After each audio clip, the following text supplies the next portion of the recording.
#1 cause of death among men and women. Fact, every 25 seconds, an American will suffer an event that looks and feels like a heart attack. Fact, every 1 minute, someone will die from that event.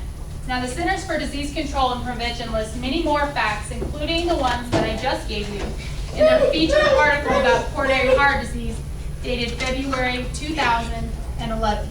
Now, heart disease occurs when an individual has a buildup of a substance called plaque.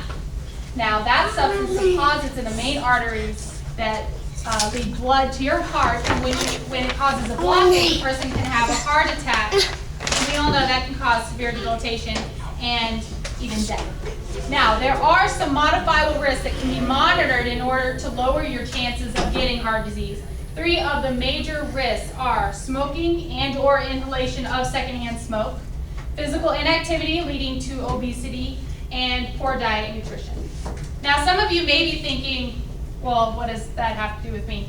Well, I will tell you on a very personal note that my mother, and I'll pass this around, who was diagnosed with coronary heart disease, had a heart attack and died just 4 weeks after seeing her first grandchild born, which is my oldest son, Alexander. So obviously, heart disease affects children, moms, dads, grandpas, grandmas, people all over the world. So it's imperative that knowledge of these risks and how to lower them gets to different individuals so that we can lower that and not become just another statistic affected. Now, the first risk factor I want to talk to you guys about is smoking. Now, the American Heart Association states that smokers are 2 to 4 times more likely to get heart disease than non-smokers. But, and this is even scarier, even exposure to secondhand smoke can increase your risk for heart disease. So this statistic means that we are all at risk. Not smoking is not enough. Okay, we got to be vigilant to not bring our kids and ourselves around secondhand smoke as well. So the second risk factor that I want to talk to you guys about is physical inactivity that leads to obesity.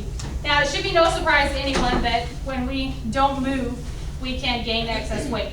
So, and what happens is ultimately when we don't move and we gain that excess weight, our heart has to work harder to support us. And this overexertion is a huge risk factor for heart disease. In fact, the American Heart Association also states that obesity alone can lead to heart disease. This is without any other risk factors out there, hereditary or any of the other modifiable risks. Obesity alone is a huge risk factor for heart disease. But fortunately, there are some really fun things to do to stay active. You know, just taking a walk, bowling, so believe it or not, is a good activity. Golf, anything that can get you up and moving and out of the house. So the third risk factor that I want to talk to you about is poor diet and nutrition. Now, nutritionists and dietitians have been telling us since we were very little about the basic food groups and what we should eat on a daily basis. And they were not joking.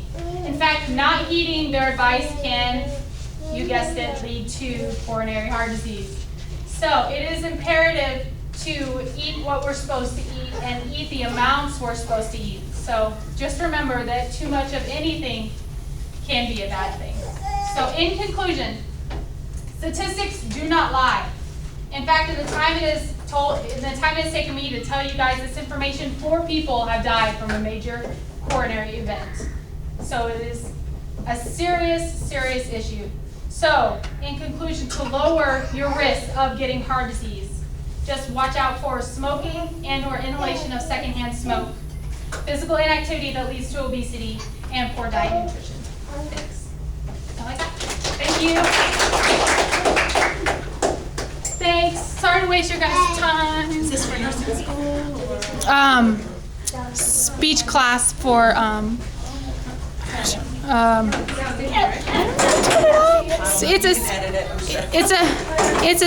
it's a speech class for my office management degree. Oh, just hit that button right there. Oh, this one.